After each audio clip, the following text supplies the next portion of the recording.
Dandyism is a sophisticated way of dressing, and some may say it's a lost art. But is it crucial to how people dress because people say that most people can't dress anymore? Dandyism is said to start in Europe by the aristocrats and the royals. However, black people took dandyism to another level. Although the Congo is known for it, today I'm going to be talking specifically about the black American experience when it comes to dandyism.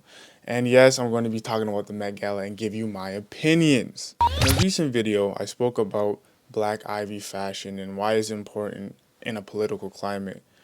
Black dandyism is a movement that was started in the 20th century in America, and the purpose of that was because they wanted to dress and be groomed well.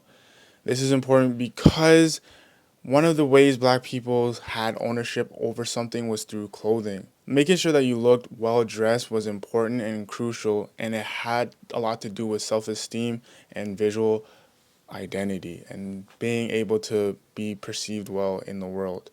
The Harlem Renaissance helped push this agenda by obtaining black power in fashion and giving people space to express themselves through clothing. One of the things that came from the Harlem Renaissance was the zoot suit, which came from the jazz and the swing era in the 20s, which is one of my favorite times, not for like the political part, but for the music and self-expression. I was always a fan of the tailoring because it was baggy and still sophisticated. And I was a huge fan of their accessories that they use. So they had hats, lapel pins, pocket watches, all that stuff, and the different type of color shoots and all that good stuff, all that good jazz. I was involved in that. I love looking at old pictures, old videos of the zoot suit. We are all aware of the trials that black Americans have faced in over the last 400 years. And according to Monica L. Miller, who is a professor, she said post-slavery dandyism was a means to reclaim the black body, to have their own identity, and to feel their own validation and express their own creativity. And these are two examples that I found of people who exude or have the essence of dandyism. So Dapper Dan was known to be a man who created logomania, which is a style that a lot of high fashion brands use nowadays. He used to recreate prints from high fashion brands, even though they didn't want to source it to him, and make his own pieces from scratch and sell them to celebrities who wanted to buy it from him.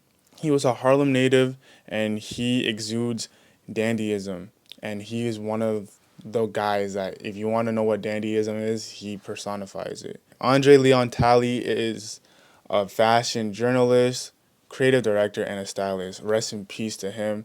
And he is a pillar in American fashion and pretty much is the grand poobah in black fashion. He is a very important figure because a lot of the spaces that they didn't want black people in, he opened the doors for them.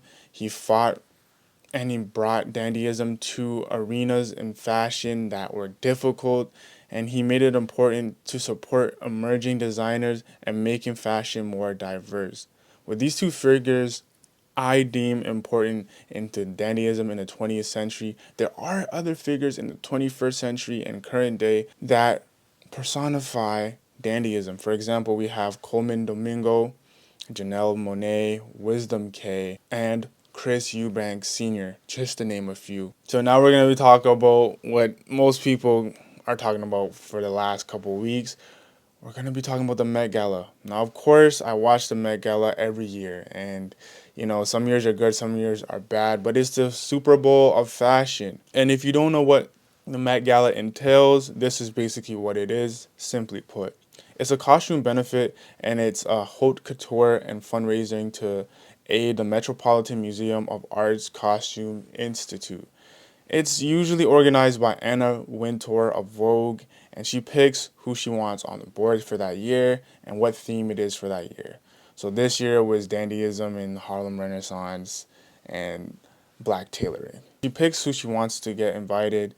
Also, different fashion houses can buy tables and pick public figures to represent their brands at the gala. This gives press, but sometimes they focus on selling clothes a little bit too much, and that was my main gripe, but I understand because they're a business. This year, I thought most people did well. However, there are some things that did go wrong, and that usually go wrong.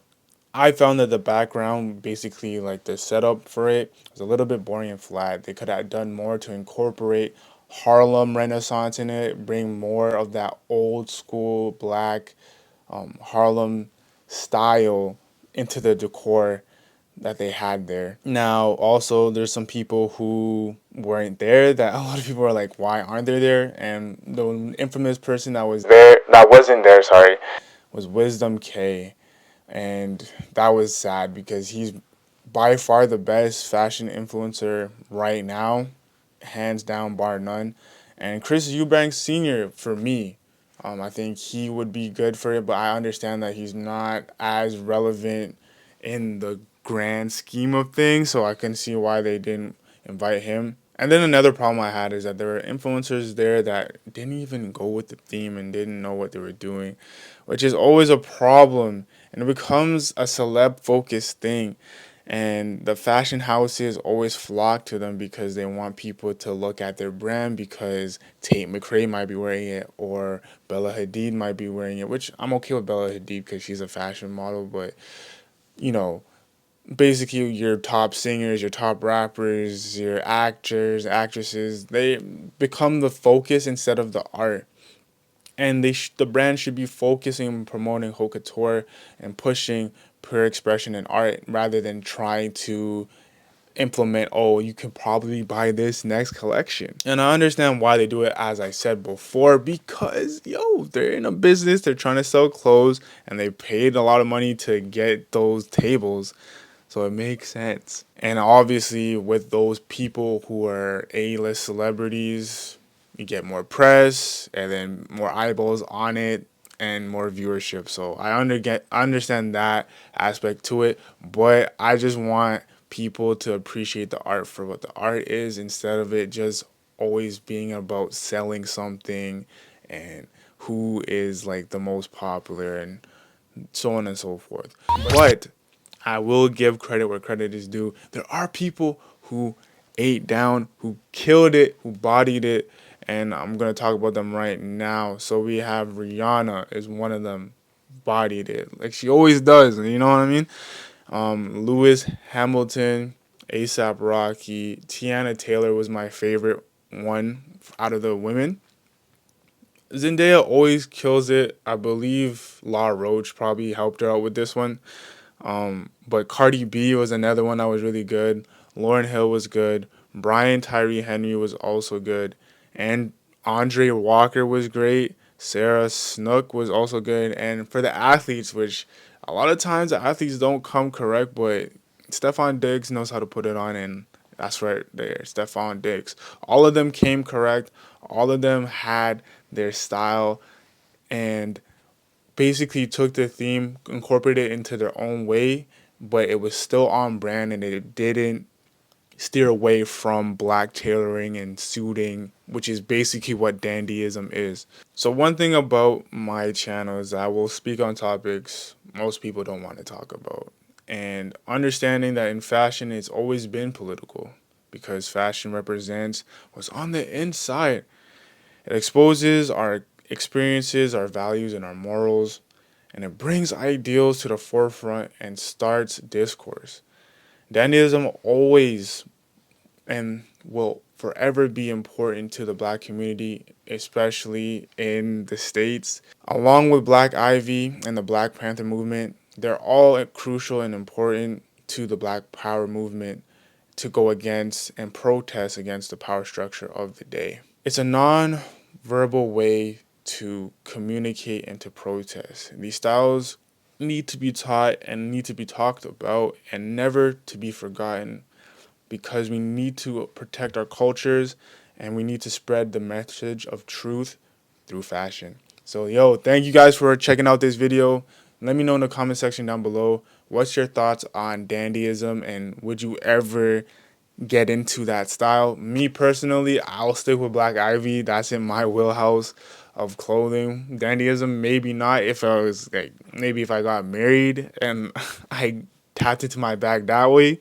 But let me know in the comment section down below what you think about it. And with that said, your boy Darius signing off once again. Y'all stay soft, live long, and prosper. You feel me?